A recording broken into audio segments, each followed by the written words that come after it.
கொரிந்தியருக்கு எழுதின முதலாம் நிருபம் 3ஆம் அதிகாரம் 16வது வசனம்.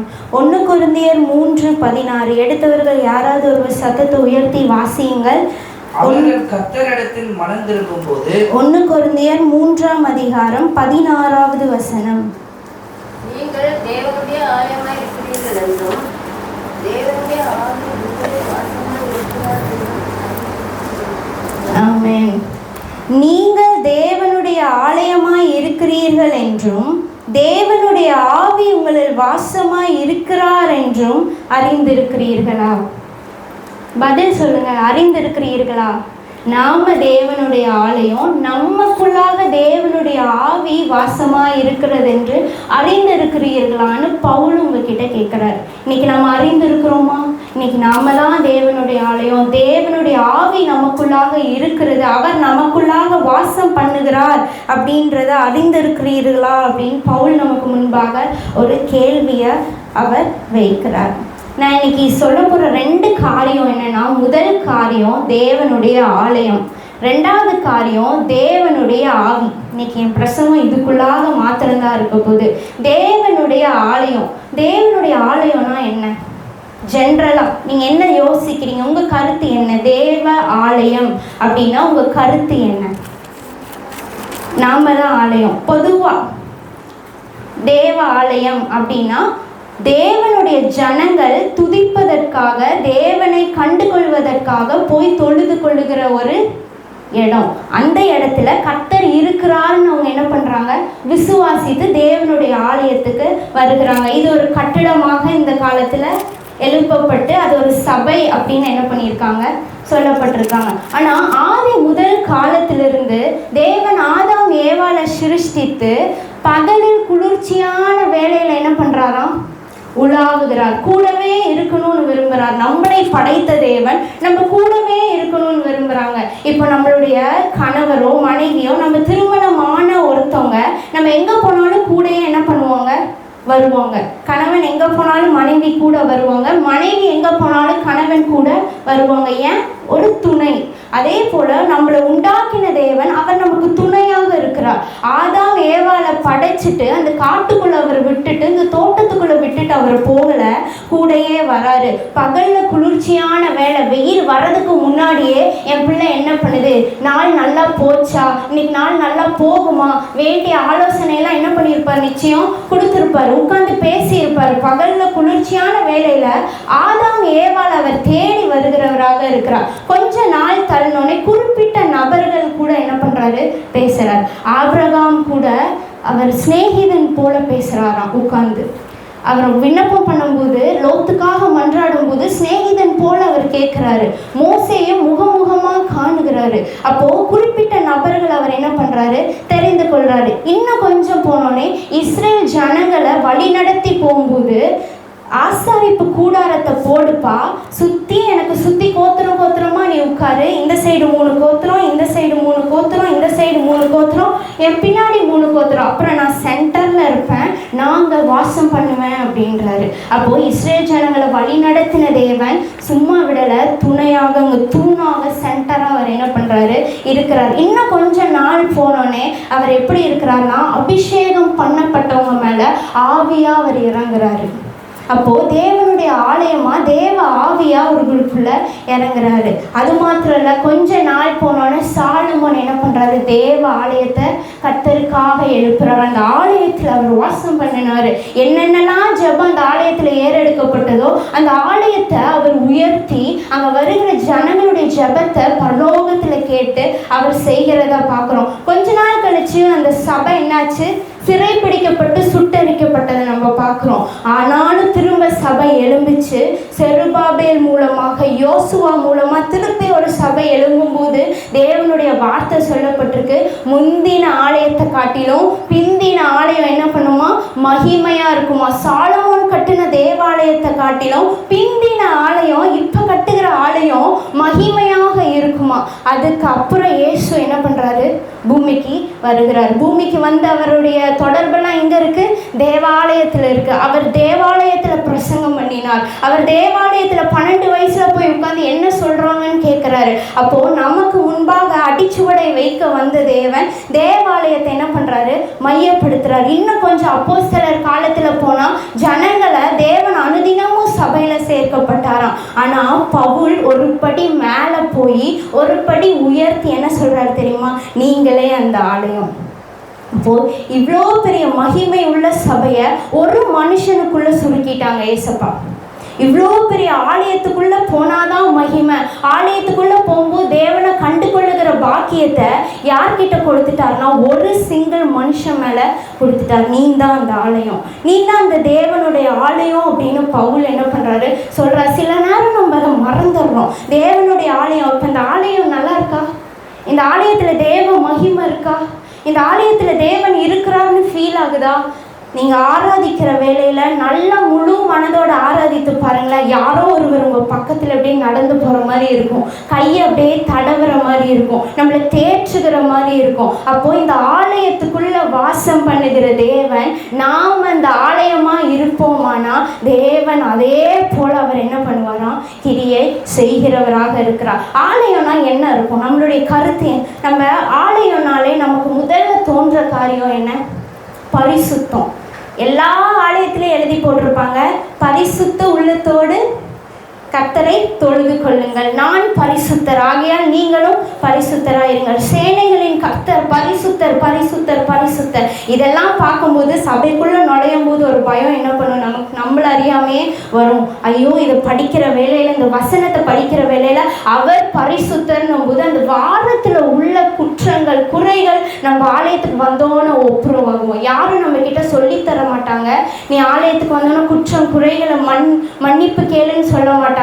அந்த வார்த்தை, அந்த வசனம், தேவனுடைய உலாவுதல் நமக்குள்ளாக இருக்கிற வேலையில அவர் என்ன பண்ணுவாரு? குற்றம் குறைகளை மன்னிக்கிறவர். அப்போ ஒரு ஆலயத்துக்குள்ளாக வரும்போது நமக்கு அந்த பயம் இருக்கு, அந்த பரிசுத்தத்தோடு நம்ம இருக்கணும்ன்ற சிந்தனை இருக்கு. அப்போ நாமளே அந்த தேவனுடைய ஆலயமா இருக்கும்போது அந்த பரிசுத்தம் நமக்குள்ள இருக்கா?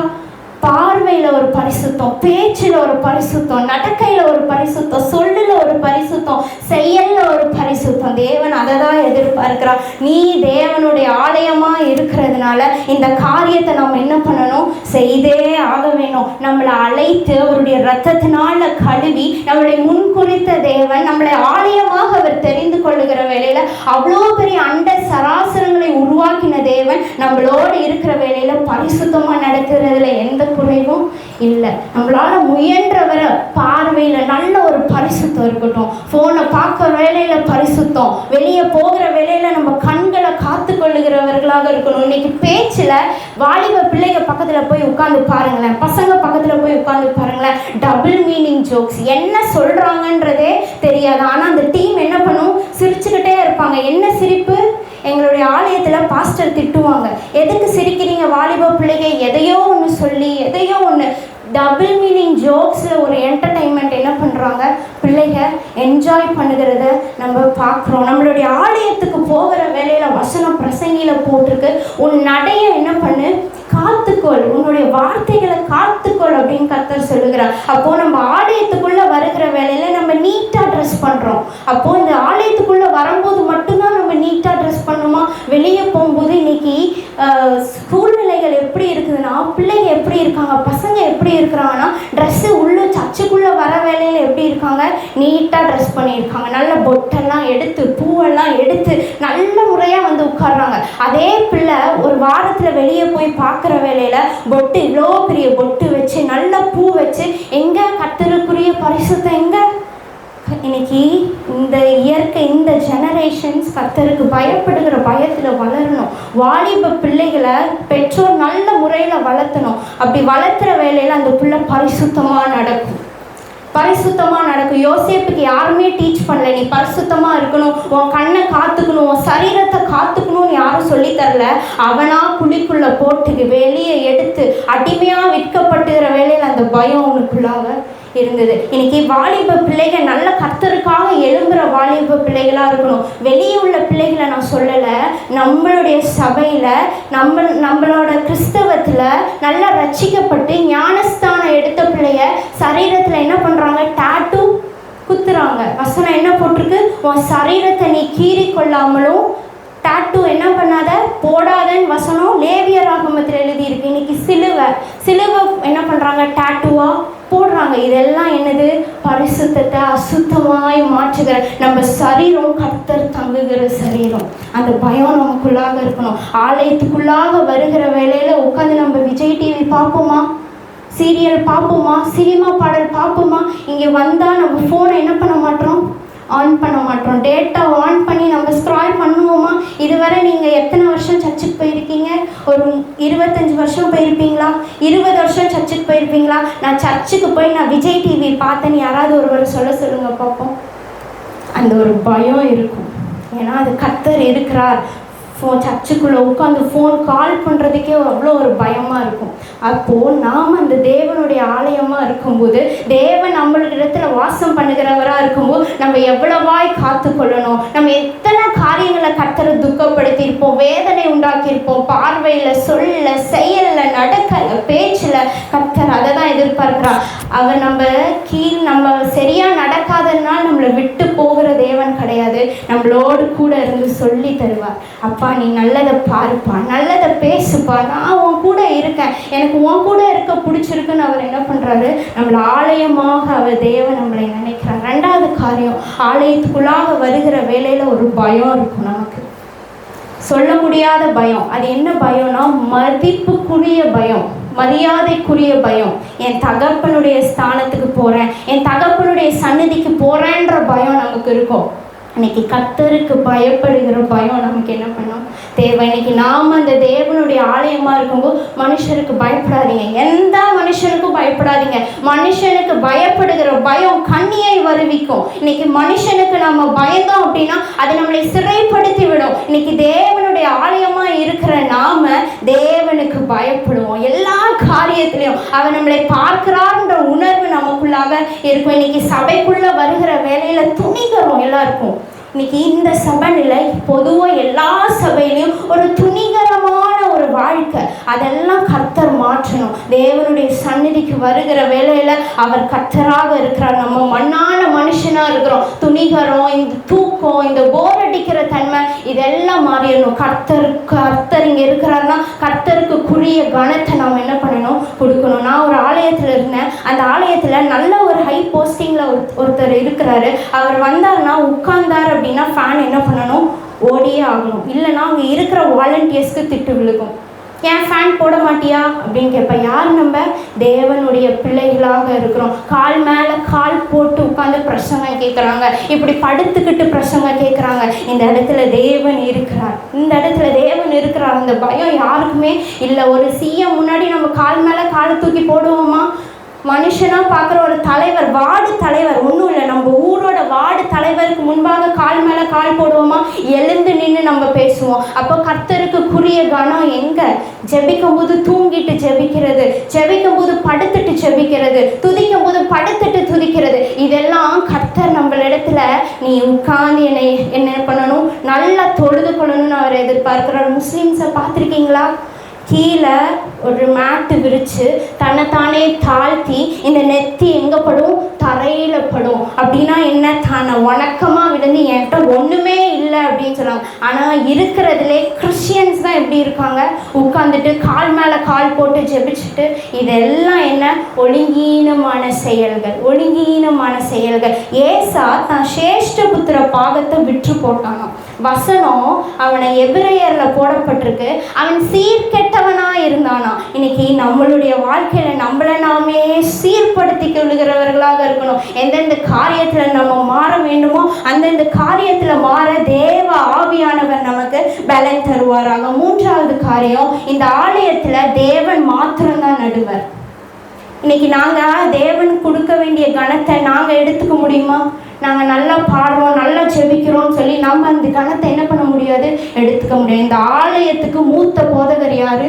தேவன். அப்போது இந்த ஆலயத்துக்கு மூத்த போதகர் தேவனாக இருக்கும்போது நீங்கள் அந்த நடமாடும் ஆலயமாக இருக்கிற வேளையில் உங்களுடைய வாழ்க்கையில் சென்டர் யார் இருக்கணும்னா கர்த்தர் இருக்கணும். ஒரு காலம் மனுஷனை வச்சு வச்சிடாதீங்க. கர்த்தரை வைக்க வேண்டிய இடத்துல மனுஷனை வைத்து விடாதீங்க. கர்த்தர் இருக்க வேண்டிய கனத்தை மனுஷனுக்கு கொடுத்து விடாதீங்க. அது நம்ம சொந்த கணவரா இருக்கட்டும், மனைவியா இருக்கட்டும், பிள்ளையா இருக்கட்டும், தாய் தகப்பன், நமக்கு நெருக்கத்துல உதவினவர்களாகவே இருக்கட்டும், கர்த்தருக்கு கொடுக்க வேண்டிய கனம் கர்த்தருக்கு மாத்திரம்தான். மனுஷனுக்கு கொடுக்க வேண்டிய கனம் மனுஷனுக்கு மாத்திரம்தான். இந்த காரியத்துல ஒரு காலும் ரீப்ளேஸ் பண்ணிடாதீங்க, ஒரு காலும் சாட்டிஸ்ஃபை ஆயிடாதீங்க. பரவாயில்ல, நான் கர்த்தருக்கு கொடுக்குறேன்னு சொல்லி கர்த்தருக்கு கொடுக்க வேண்டிய கனத்தை மனுஷனுக்கு என்ன பண்ணாதீங்க, கொடுக்காதீங்க. அது விக்கிரக ஆராதனைக்கு ஒப்பா இருக்கிறது. விக்கிரக ஆராதனை செய்கிறவர்களை கர்த்தர் அருவருக்கிறார்னு வசனம் போடப்பட்டிருக்கு. விக்கிரக ஆராதனைக்குள்ளாக இருக்கிறவங்களுக்கு பரலோக ராஜ்யத்துல இடம் கிடையாது. போய் சாமிக்கு முன்னாடி நின்று அந்த சாமியை கும்பிடுறவங்க மாத்திரம் விக்கிரக ஆராதனை செய்கிறவங்கள மனுஷனுக்கு கொடுக்க வேண்டிய கனத்தை மனுஷனுக்கு கொடுக்கணும். தேவனுக்கு கொடுக்க வேண்டிய கனத்தை மாற்றி மனுஷனுக்கு கொடுக்குற வேலை அது நம்மளுடைய வாழ்க்கையில கண்ணியா இருக்கும். இதெல்லாம் யோசிச்சு சரியாக நம்ம நடக்கிற வேலையில கர்த்தர் இந்த ஆலயத்தை என்ன பண்ணுவார், ஆசீர்வதிப்பார். வசனம் போடப்பட்டிருக்கு, ஒருவன் அந்த தேவனுடைய ஆலயத்தை கெடுத்தால் நான் அவனை கெடுப்பேன். இன்னைக்கு நம்மளுடைய ஆலயத்தை நம்மள நாமே அநேகர் குடியினால கெடுக்கிறாங்க, போதையினால கெடுக்கிறாங்க, சிகரெட்டுனால கெடுக்கிறாங்க. இதெல்லாம் தேவனுடைய ஆலயத்தை கெடுக்கிற ஒரு காரியம். இதெல்லாம் என்ன பண்ணணும், மாறணும். நீங்க எப்பெல்லாம் நேரம் கிடைக்குதோ நல்லா செபிங்க. எல்லா பிள்ளைகளும் தேவனை அறிந்து கொள்ளணும். இப்பேற்பட்ட அடிமைத்தனத்துல இருக்கவங்களையும் தேவன் மாற்றி பரலோகத்துக்கு கொண்டு வரணும். நான் மட்டும் பரலோகம் போறதில்லை, நான் யாரெல்லாம் பார்க்கறனோ இப்பேற்பட்ட ஆலயத்தை கெடுக்கிறாங்க ஏசப்பா, இவங்க கெடுக்கிற வேலையில கர்த்தர் அவங்களை கெடுத்து போடுவார்ன்ற வசனத்தை நம்ம வாசிக்கிறோம். அது மாத்திரம் இல்ல, நல்ல துதி ஜெபம் வேத வாசிப்பு இந்த ஆலயத்துக்குள்ள என்ன பண்ணுது இருக்கு. நீங்க வருகிற வேலையில துதிக்கிறோமா, ஜெபிக்கிறோமா, தேவ வசனத்தை தியானிக்கிறோமா? ஒரு ஆலயத்துல இது இருக்குமானா நாம தேவ ஆலயமா இருக்கிற வேலையில நம்மளுடைய வாழ்க்கையில ஜெபம் என்ன பண்ணணும், இருந்தே ஆகணும். துதி இருந்தே ஆகணும், ஜெபம் இருந்தே ஆகணும், வேத வாசிப்பு இருந்தே ஆகணும். இதெல்லாம் ஒரு ஆலயத்துக்கு குறிய அடையாளங்கள். இதெல்லாம் நம்மளுடைய வாழ்க்கையில இல்லை அப்படின்னா, ஜெபிச்சு 2 வாரம் ஆச்சு சிஸ்டர், துதிச்சு 2 வாரம் ஆச்சு சிஸ்டர், பைபிளை தூசி படிச்சு தட்டி ஆலயத்துக்கு கொண்டு வரவங்க இன்னைக்கு இருக்கிறாங்க. இன்னைக்கு போய் அந்த ஆலயத்தை இந்த வசனத்தை பைபிளை போட்டவங்க அடுத்த வாரம் ஞாயிற்றுக்கிழமை என் பைபிள் எங்கன்னு தேடுற விசுவாசிகள் உண்டு. எப்படி நாம தேவாலயம்னு சொல்ல முடியும்? ஜெபிச்சு 2 வாரம் ஆச்சு, எனக்காக ஜெபிச்சு 2 வாரம் ஆச்சு, தேசத்துக்காக நாம ஜெபித்து எவ்வளவு நாட்கள் ஆச்சு யோசிச்சு பாருங்க. இன்னைக்கு உங்களுக்கு மாத்திரம் இல்லை, இந்த மீடியாவில் போறவங்களுக்கு அதே தான் வார்த்தை. ஜெபிச்சு எவ்வளோ நாள் ஆச்சு, வேதத்தை தியானிச்சு எவ்வளோ ஆச்சு, கர்த்தருக்கு கொடுக்க வேண்டிய கனத்தை கொடுத்து எவ்வளோ நாள் ஆச்சு. இதெல்லாம் ஆலயத்துக்குரிய அடையாளங்களாக இருக்கிறது. தேவ சத்தம் இந்த ஆலயத்துல கேட்டுட்டே தான் இருக்கும். நீங்கள் எவ்வளோ கஷ்டத்தில் இங்கே வந்து உட்கார்ந்து பாருங்களேன், ஒரு மெல்லிய சத்தம் உங்களுக்கு கேட்கும். இருதயத்தில் தேற்றப்படுகிற காரியம் உங்களுக்கு இருக்கும். யாரோ இருதயத்துக்குள்ளேருந்து பேசுகிற மாதிரி இருக்கும். அதெல்லாம் என்ன தெரியுமா? தேவ சத்தம். இன்னைக்கு அநேக மனுஷர்கள் தேவ சத்தம் எது, மனுஷ சத்தம் எது, சாத்தானுடைய சத்தம் எதுன்னு என்ன பண்ண மாட்டேங்குது, தெரிய மாட்டேங்குது. சாத்தானும் தேவனை போலதான் பேசுவான். இந்த கனியை புசிக்க கூடாது அப்படி கேட்கலாம், அவன் வேற மாதிரி அதை கேட்குறான், ஞானமா அதை கேட்குறான். ஒளியின் தூதனை தரித்தவனுடைய சத்தமும் தேவ சத்தம் போலதான் இருக்கும். ஆனா அதை கேட்டு நிதானிக்கிற வேலையில எதன்படி நம்ம சத்தம் இது தேவ சத்தம் தான் நம்ம தீர்மானிக்கிற வேலையில அது நமக்கு பிரயோஜனமா இருக்கும். இன்னைக்கு ஒளியின் தூதனுடைய சத்தத்தை கேட்க வேணாம். இன்னைக்கு நம்மளுடைய காதுகளை விருத்த சேதனை பண்ணி செவிங்க. என்னுடைய காதுல தேவ சத்தம் மாத்திரம் விடட்டும், என் கூட உங்க சத்தத்தை கொடுங்கப்பா, என் கூட அந்த சத்தத்தை பேசுங்கப்பா. தேவனுடைய சத்தம் ரொம்ப அழகா இருக்கும். நீங்கள் நல்லா ஜெபிச்சுட்டு படுக்கும்போது சொல்லிட்டு படுங்களேன், என் கூட பேசுங்க ஏசப்பா, உங்கள் சத்தத்தை நான் கேட்கணுன்ற ஒரு ஆசை உங்களுக்கு இருந்ததுன்னு வைங்களேன், அவர் நிச்சயம் பேசுவார். மெல்லிய சத்தம் உங்களுக்கு கேட்கும், உங்கள் பேர்களை கூப்பிட்டு பேசுவார், காரியங்களை சொல்லி பேசுவார். இதெல்லாம் உண்டா நம்மளுடைய வாழ்க்கையில் தேவ சத்தத்தை கேட்கணும். அந்த சத்தம் நீங்கள் கேட்டுட்டீங்கன்னு வைங்களேன், அந்த நாளில் மற்ற நாள் எல்லாம் அவ்வளவு சந்தோஷமாக இருக்கும். என்னை உண்டாக்கினவருடைய சத்தத்தை நான் கேட்டேன். இன்னைக்கு தேவ சத்தத்தை கேட்குற ஆலயமாக நம்ம ஆலயம் இருக்கணும். தேவ சத்தத்தை ஆலயத்தில் கேட்குறேன்னா அது தேவனுடைய ஆலயமே இல்லை. இன்னைக்கு நீங்கள் இங்கே வரீங்க, தேவ சத்தம் உங்களுக்கு கேட்கலன்னா எப்படி இருக்கும்? வெறுமையாக போவீங்க திரும்ப. இன்னைக்கு தேவ சத்தம் உங்களுடைய வாழ்க்கையில் இல்லை, நீங்கள் அந்த ஆலயமாக இருந்து சத்தம் உங்களுடைய வாழ்க்கையில் இல்லைன்னா வெறுமையாக இருப்பீங்க. அது மாத்திரம் இல்லை, கடைசியாக தேவனுடைய ஆலயத்தில் ஜனங்கள் சேர்க்கப்பட்டுட்டே இருப்பாங்க. இன்னைக்கு நீங்கள் அந்த ஆலயமாக இருக்கிற வேலையில், நடமாடும் ஆலயமாக இருக்கிற வேலையில் ஜனங்க உங்களிடத்துல சேர்க்கப்படுவாங்க. உங்களிடத்துல பேச ஆசைப்படுவாங்க. சந்தோஷமாக ஓடி வந்து பேசுவாங்க. அக்கா எப்படி இருக்கீங்க, அண்ணா எப்படி இருக்கீங்க, உங்ககிட்ட நேற்றுக்கு ஒரு நாள் பேசலை, எனக்கு ஒரு மாதிரியாக இருந்ததுன்னு சொல்லுவாங்க. இதெல்லாம் எதுக்கு அடையாளம் தெரியுமா? நீங்கள் தேவனுடைய ஆலயம்ன்றதுக்கு அடையாளம். ஒருவேளை நீங்கள் இந்த வார்த்தைகள்லாம் கேட்டிருக்கலாம். அதுக்கெல்லாம் என்ன தெரியுமா அடையாளம்? கர்த்தர் உங்களோடு வசிக்கிறார் என்பது அதற்கு அடையாளமாக இருக்கு. நாங்கள் 2 நாள் ஜோரனை நான் வெளியே கூட்டிட்டு போல அப்படின்னா வெளியே இருக்கவங்க எல்லாம் கேட்பாங்க, 2 நாள் நான் ஜோரனை பார்க்கல, ஒரு மாதிரியா இருந்தது, ஏன் பிள்ளைய உள்ளேயே வைக்கிறீங்கன்னு கேட்பாங்க. அப்போ அந்த பிள்ளை கூட யார் இருக்கிறா? கர்த்தர் இருக்கிறார். அவன் தேவ ஆலயமா இருக்கான். அவன் போனாலே அவ்வளோ கஷ்டத்துல இருப்பாங்க, கண்ணீர் இப்பதான் பிரச்சனை முடிஞ்சிருக்கும், ஜோரனை பார்த்தோன்னா அவ்வளோ ஒரு ஹாப்பி. ஏன் தெரியுமா? தேவன் நமக்குள்ளாக இருக்கிற வேலையில அந்த சமாதானத்தின் ஊற்று வெளியே போவோம், அந்த அபிஷேகத்தின் ஊற்று வெளியே போவோம். ஒரு காலம் இந்த தேவாலயத்தை விற்று போடாதீங்க, உலகத்துக்காக விற்று போடாதீங்க. ஆகான் விற்று போட்டவனாக இருந்தான். தேவனுடைய சத்தத்தை கேட்காம சாபத்தீடானதை உள்ள வச்சு எதை எடுக்க வேணான்னு கர்த்தர் சொன்னாரோ அதை எடுத்துறது. தேவன் எதை செய்ய வேண்டாம்னு சொன்னாரோ ஆகான் அதை எடுத்து வைத்தான். 200 வெள்ளி சேக்கல் அது என்ன பொன் பாத்திரங்கள் அதெல்லாம் அவன் என்ன பண்ணா எடுத்து உள்ள வைத்ததை பார்க்குறோம். அது அந்த ஜனங்களுக்கு சாபமாக இருந்தது. இன்னைக்கு விட வேண்டியதை விட்டுட்டு எடுக்க வேண்டியதை எடுக்கும்போது நாம தேவாலயமாக இருப்போம். முதல் காரியம் தேவாலயம். 2வது காரியம் தேவனுடைய ஆவி. பவுல் போட்டிருக்கிறாரு, தேவனுடைய ஆவி உங்களில் வாசமாக இருக்கிறது என்று அறிந்திருக்கிறீர்களா? அன்னைக்கு தேவ ஆவி நமக்குள்ளாக இருக்குன்னு அறிந்திருக்கிறோமா? இன்னைக்கு இந்த ஆலயம் மகிமையா இருக்கு அப்படின்னா கர்த்தர் இதுல இருக்கிறார். முதல்ல 2 ஆலயம் தான் இந்த உலகம் முழுவதும் இருக்கு. முதலாவது ஆலயம் என்ன தெரியுமா? தேவனுடைய ஆவி உள்ள ஆலயம். 2வது தேவனுடைய ஆவியே இல்லாத ஆலயம். பொதுவாகவே ஆலயம் 2 வகை தான். தேவனுடைய ஆவி ஒரு ஆலயத்துக்குள்ளாக நீங்க போகிற வேளையில தேவ பிரசன்னத்தை நீங்க உணர்றீங்க. தேவனுடைய அமைதல், தேவனுடைய சமாதானம், தேவனுடைய நிரப்புதல், தேவனுடைய மகிமையை நீங்க ஏதோ ஒரு சர்ச்சுக்குள்ள போய் பாருங்களேன், அதை நீங்க உணர்ந்தீங்கன்னா அங்க தேவன் வாசம் பண்ணுகிறார். சில இடத்துக்கு போனீங்கன்னா வெறுமையா இருக்கும், இது என்ன சர்ச்சா அப்படின்னு தோணும். அந்த இடத்துல தேவன் என்ன பண்றது இல்லை, வாசம் பண்ணுகிறது இல்லை, சும்மா சபைன்னு எழுதி ஒட்டி இருக்காங்க. ஆனா தேவன் இன்னைக்கு நம்மள ஒரு சபையாக என்ன பண்றார், வைத்திருக்கிறார். இன்னைக்கு தேவனுடைய ஆவி நமக்குள்ளாக இருக்கிறது. தேவனுடைய ஆவி உங்களுக்குள்ளாக இருக்குமானால் அவர் உங்களை சாட்சியா நிறுத்துவார். முதல் காரியம், தேவனுடைய ஆவி உங்களுக்குள்ளாக இருக்குன்னா நீங்க சாட்சியா இருப்பீங்க. நீங்க போற இடத்துல சாட்சி இருக்கும். உங்களை குறித்ததான அவதூறான சாட்சி அவர் கொடுக்க மாட்டாரு. நல்ல சாட்சி என்ன பண்ணுவாரு, தருவாரு. தானியேல் ஒரு அடிமையாக சிறையிருப்பிலிருந்து கொண்டு போகப்பட்ட ஒரு வாலிபன்.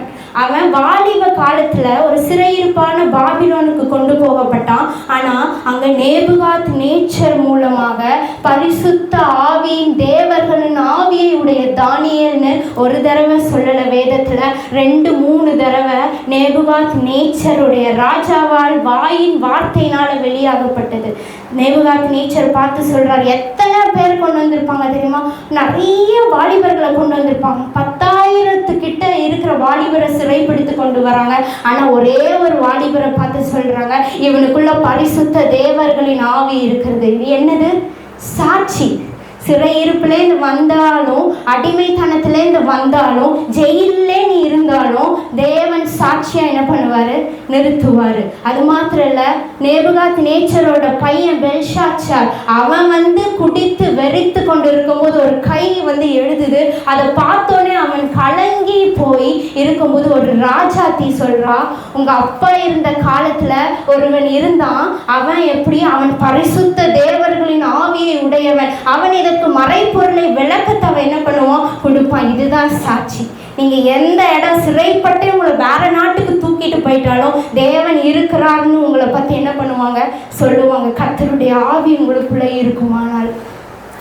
எலியா ரதத்தில் எடுத்துக்கொள்ள போறாரு. எலிசா பின்னாடியே போறாரு. எனக்கு அந்த ரெட்டிப்பான அபிஷேகத்தை எனக்கு கொடுங்கன்னு சொல்றதுக்கு பின்னாடியே போறாரு. கில்காலேருந்து எரிகோலேருந்து யோர்தான் கடந்து அவர் என்ன பண்றாரு, போறாரு. போகும்போது அங்க 50 தீர்க்கதரிசிகள் என்ன பண்றாங்க,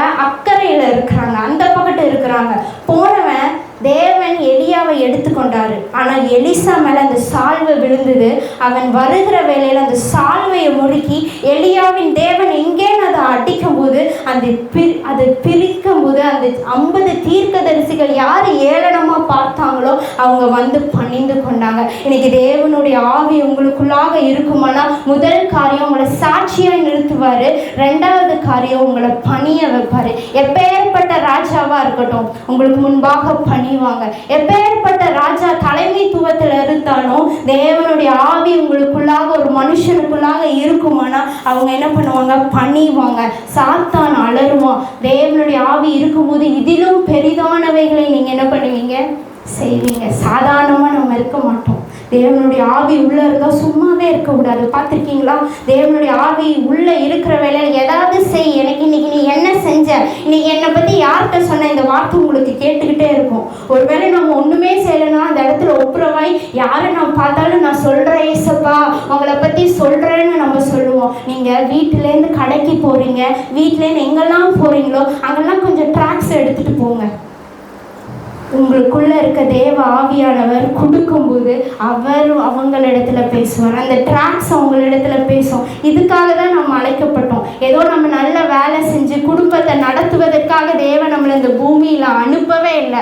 தேவனுடைய ராஜ்யத்தை நம்ம மூலமாக கட்ட முடியும்னு சொல்லி தான் உங்களை அழைச்சிருக்கிறாங்க. இல்லைன்னா நீங்கள் இந்துவாக இருந்திருக்கலாம், முஸ்லீமாக இருந்திருக்கலாம், பிற மதத்தினராக நீங்கள் இருந்திருக்கலாம். உங்கள் மேலே கர்த்தர் அந்த அபிஷேகத்தை வைத்திருக்கிறார். உங்களால் மாத்திரம்தான் முடியும். உங்க மேல துவங்கின காரியம் உங்களை கொண்டுதான் முடிக்க முடியும். சிஸ்டர் ஜெனிஃபர் மூலமா துவங்கின காரியம் ஜெனிஃபரால மாத்திரம்தான் முடியும். ஜெனிஃபர் செய்யற காரியத்தை நான் போய் எடுத்து செய்யலான்னு செஞ்சா அது முடிக்க முடியாது. அது அப்படியே பாதியிலே நிற்கும். யார் நம்ம மேலே துவங்கினவர் அவர் நிச்சயம் முடிப்பார். கர்த்தருக்காக எடுத்துட்டு போங்க. ட்ராக்ஸை தைரியமாக எடுத்துட்டு போங்க. தேவனுக்காக அவமானப்படுகிறது பாக்கியமான வசனம் போட்டிருக்குது. இன்னைக்கு பரவாயில்லையே, ஏமா போமா, நாங்கள் அந்த இடத்துல போனோம், பின்னாடி குளத்து மேட்டுக்கு பின்னாடி போனோம், நீங்கள்லாம் வரக்கூடாது, இயேசுவை சொல்லக்கூடாதுன்னும் போது தைரியமாக சந்தோஷமாக நம்மளை அவமானப்படுத்தி இருக்காங்க. நம்ம நல்ல குடும்பத்தினர், நம்ம நல்லா படிச்சிருக்கோம், ஆனால் என்ன பண்ணுறாங்க? கை நீட்டி போமா, வெளியே போமா அப்படின்றாங்க. இதெல்லாம் என்ன தெரியுமா? பரலோகம் பார்த்து கொண்டு இருக்கிறது. எனக்காக துக்கப்படுறா, எனக்காக துன்பப்படுகிறா, அந்த இடத்துல தேவ சேனை கூட வந்திருக்கும். என் கூட நான் அதை விசுவாசிச்சிருக்கேன். தேவ சேனை கூட வந்திருக்கும். உலகம் வெறுக்கலாம், உலகம் தள்ளி விடலாம், தேவ சேனை நம்மளோட என்ன பண்ணோம்? கூட வரும். பரலோகத்துக்காக அவமானப்படுகிறது பாக்கியவான். இன்னைக்கு நீங்கள் வெளியே போகிற வேலையில் ட்ராக்ஸை தைரியமாக கொண்டு போங்க. தேவனுடைய ஆவி உங்களுக்குள்ளாக இருக்குமானால் ஒரு 5 காரியத்தை சொல்லி நான் முடிக்க போகிறேன். இன்னைக்கு தேவனுடைய ஆவி உங்களுக்குள்ளாக இருக்குமானால் முதலாவது வெறுமை என்ன பண்ணாது? இருக்காது. நீங்கள் என்னைக்காச்சும் வெறுமையாக ஃபீல் பண்ணுறீங்களா? என்னைக்காச்சும் வெறுமையாக நம்ம இருந்திருப்போம். அப்போல்லாம் என்ன? தேவ ஆவியானவர் நம்மளை வெறுமையாக விட்டுட்டு போயிட மாட்டார். இன்னைக்கு வெறுமையாக இருந்தால் 2 நாள் நம்ம நிரப்பப்பட்டுருவோம். அதுதான் தேவ ஆவி உள்ள இருக்கு. உலகத்தின் காரியம் நம்ம அம்மைக்கு உள்ளே போட்டு உட்கார வைக்கலாம், அப்போ ஒரு வெறுமை இருக்கும் உள்ளத்தில். ஆனால் தேவ ஆவி சும்மா இருக்க மாட்டார். எந்திரிச்சு போய் ஜெபம், எந்திரிச்சு போய் வேதத்தை வாசின்னு அவர் என்ன பண்ணுவார்? சொல்லுவார். நம்ம சொல்லி அதை கீழ்ப்படிஞ்சு நீங்கள் வருகிற வேலையில் உங்கள் வெறுமை எல்லாம் மாறி, உங்கள் இருதயத்தின் பாரம் எல்லாம் மாறி, அந்த வெறுமை நீங்கி பரிசுத்த ஆவியினால நிரப்பப்பட்டு வருவீங்க. இதுதான் தேவனுடைய ஆவி இருக்குமானா வெறுமை எல்லாம் மாறி இருக்கும். இந்த வெறுமையில யார் குடியிருப்பா தெரியுமா? சாத்தான் குடியிருப்பான். மத்தேயுல போடப்பட்டிருக்கு. இந்த இடத்துல இந்த சாத்தானை துரத்தி விட்ட ஒரு மனுஷன் வெறுமையா ஜோடிக்கப்பட்ட வீடா இருப்பானால் அது வனாந்திரம் முழுவதும் அலைந்து திரிந்து அது என்ன பண்ணுமா?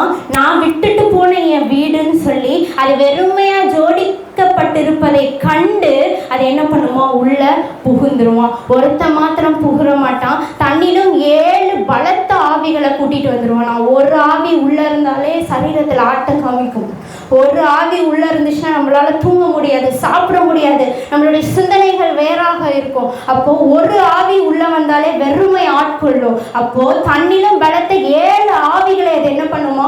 உள்ளே கூட்டி கொண்டு வருமா? தேவனுடைய ஆவியை ஃபில் பண்ணியே வச்சுக்கோங்க. ஒரு வண்டியில் பெட்ரோல் எப்படி ஃபுல்லாக இருக்குதோ அதே போல் வண்டியை பெட்ரோல் இல்லாமல் என்ன பண்ண மாட்டாங்க, ட்ரையாக விடவே மாட்டாங்க. விட்டால் என்னாகும், கொஞ்ச நாள் விட்டுட்டு வண்டியை ஆன் பண்ணி பாருங்கள், ஸ்டார்ட் ஆகாது.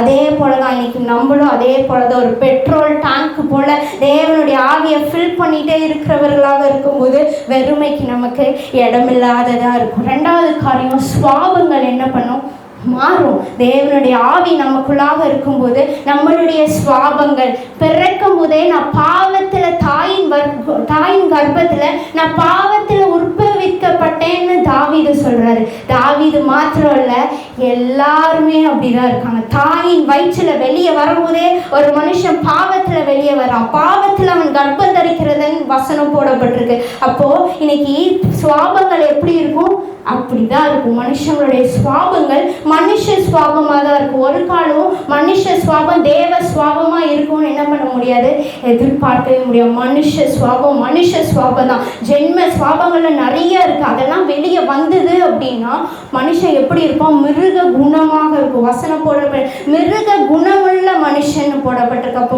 மிருகத்துக்கும் மனுஷனுக்கு எந்த வித்தியாசமே இல்லை. அப்போ இன்னைக்கு அந்த சுவாபம் எல்லா மனுஷரிடத்துலயும் இருக்கும். ஆனா தேவனுடைய ஆவி உள்ள இருக்க இருக்க அந்த அழுக்கெல்லாம் வெளியே போய் அதெல்லாம் மூடி போட்டு நீ ஏன் பிள்ளைன்னு முத்திரை குத்துறாரு. நீ ஏன் பிள்ளை, நீ அப்படி இருந்தியா, இனி அப்படி இருக்க மாட்ட. அதுதான் தேவன் நமக்கு கொடுக்கிற ஒரு ஆசீர்வாதம். அந்த ஆவி நம்ம மேல ஊற்றப்படுகிறதுல ஒரு ஆசீர்வாதமே அதுதான். தேவனுடைய ஆவி ஊற்றப்படுகிற வேலையில சுவாபத்தை மாறுவோம் இல்லை மாற்றுவார். மாறுவோன்றது வித்தியாசம், மாற்றுவாருன்றது வித்தியாசம். நம்மளுடைய பலத்தினால மாற முடியாது. அவருடைய ஆவியினால் அவர் நம்மளை என்ன பண்ணுவார், மாற்றுகிறவராக அவர் இருக்கிறார். அது மாத்திரம் இல்லை, மூன்றாவது காரியம், தேவனுடைய ஆவி நமக்குள்ளாக இருக்குமானா மனுஷனை நம்ம என்ன பண்ண மாட்டோம், படுத்த மாட்டோம். அந்த ஆவி உள்ள இருக்கும்போது தேவனுக்கு ஏற்ற சிந்தனை தான் இருக்கும். தேவனை என்ன பண்ணலாம், தேவனுக்குரிய காரியம் என்ன அறியலாம், தேவனை பற்றி யார்கிட்ட சொல்லலாம், இந்த எண்ணம் மாத்திரம்தான் இருக்கும். மனுஷ காரியங்கள் சிந்தனைக்கு வராது. மனுஷனை நான் பிரியப்படுத்தணும்னு நினைக்க மாட்டோம். அந்த இடத்துல நான் 2 ட்ராக்ஸை கொண்டு போய் கொடுத்தா தேவனை அறிந்து கொள்வாங்கன்னு நினைப்போம். இன்னைக்கு தேவனுடைய ஆவி நமக்குள்ளாக முத்திரை போட்டு அவர் இருப்பாரானா இன்னைக்கு அவரை பிறரிடத்துல கொண்டு போய் சொல்லுங்க. ஒரு சமாரிய ஸ்திரீயாய் பிறரிடத்துல கொண்டு போய் சொல்லுங்க. அவர் நமக்கு செய்த நன்மை, நம்ம குடும்பத்துக்கு நடத்தின விதங்கள் நீங்க என்ன பண்ணணும், நிச்சயம் தேவனை பற்றி பிறரிடத்துல சொல்லுகிறவர்களாக இருக்கணும். அந்த தைரியம் நமக்கு இருக்குதா, அந்த தைரியம் இருக்கா? பவுல் அதான் சொல்றேன், கிறிஸ்துவின் சுவிசேஷத்தை குறித்து சொல்றதுக்கு நான் வெட்கப்படேன்றாரு. சில இடத்துல நம்ம அந்த ட்ராக்ஸை கொண்டு போற வாலிப பிள்ளைங்க கிட்ட ட்ராக்ஸை கொடுத்து பாருங்களேன், வெட்கப்பட்டு மடிச்சு சுருட்டிக்கிட்டே இருப்பாங்க.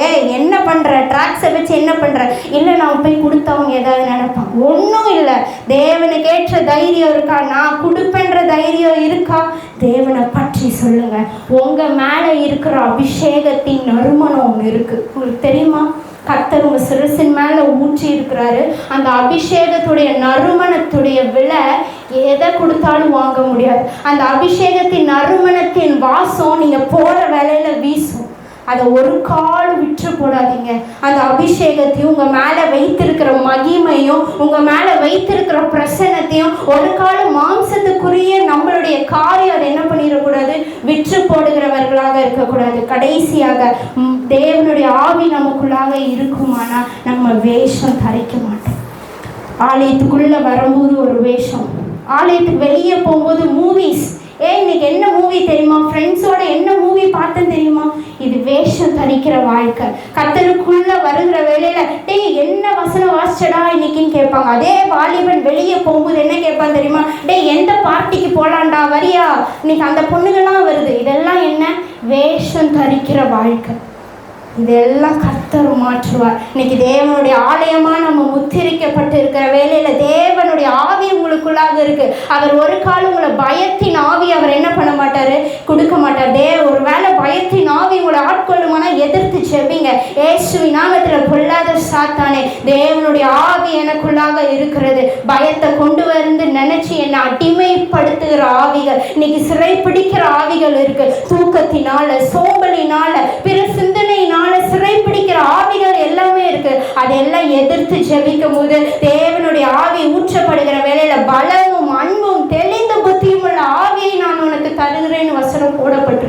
அப்போ அந்த பலமும் அன்பும் தெளிந்த புத்தி ஆவியை நம்ம என்ன பண்ணணும், பெற்றுக்கொண்டு ஒரு கால் இந்த தேவனுடைய ஆவியை விட்டுறாதீங்க, கர்த்தரை விட்டுறாதீங்க. அந்த ஆவி உங்களுக்குள்ளாக இருக்கும்போது நடக்க வேண்டிய வழியை சொல்லித்தரும். கண்களை மூடுவோமா? ஆவியானவரே, எங்களோடு கூட பேசி இருக்கீங்க. நாங்கள் அந்த தேவனுடைய ஆலயமாக இருக்கோம். நாங்கள் அந்த தேவன் தங்குகிற ஒரு ஸ்தலமாக இருக்கோம். பரிசுத்தமாய் காத்துக்கொள்ள கர்த்தர் கிருபை கொடுங்கப்பா. பரிசுத்தமாய் நடக்க கர்த்தர் கிருபை கொடுங்கப்பா. நாங்கள் பலகீனம் உள்ள பாண்டோம், ஆனாலும் தேவனுடைய உன்னதத்தின் ஆவியை நாங்கள் ஒவ்வொரு நாளும் பெற்றுக்கொண்டு எதிர்க்க வேண்டிய காரியத்தை எதிர்த்து, தேவனை பற்றி சொல்ல வேண்டிய காரியத்தை பிறருக்கு நாங்கள் சொல்லுகிறவர்களாக கர்த்தர் எங்களை அபிஷேகம் பண்ணுங்க. ஒரு காரியம் அபிஷேகத்தின் ஆழம் குறைந்து போக கூடாது ஏசப்பா. இன்னும் என் மேல அபிஷேகம் இருக்கட்டும், இன்னும் என் மேல வர இருக்கட்டும். தேவனுடைய ஆவி எனக்குள்ளாக இருந்ததுன்னா நான் தேவனுடைய பிள்ளை, நான் தேவனுடைய புத்திரர் எனப்படுவார்கள் வசனம் போடப்பட்டிருக்கேன். அப்பா, தேவனுடைய ஆவி இருக்கிறேன்னா இதிலும் பெரிதானவைகளை செய்யணும். நீ செய்ததை போல நானும் செய்யணும். உம்முடைய சாயலை தரித்தவனாய் நான் இருக்கணும். உம்முடைய சாயலை தரித்தவனாய் நான் நடக்க கர்த்தர் எங்களுக்கு கிருபை தாங்க, அந்த பலனை தாங்க. சத்துருவை எதிர்த்து நிற்கிற அபிஷேகத்தை தேவன் எங்களுக்கு தரும்படியாக நாங்கள் ஜெபிக்கிறோம். எங்களை தாழ்த்தி ஒப்பு கொடுக்கிறோம்ப்பா. இந்த ஆராதனை முழுவதும் கர்த்தர் அசைவாடினதுக்காக நன்றி. நாங்கள் வீடுகளுக்கு போனாலும் இதை பற்றி தியானித்து அதன் போல நாங்கள் நடக்க எங்களுக்கு பலனை தரும்படியாக நாங்கள் ஜெபிக்கிறோம்.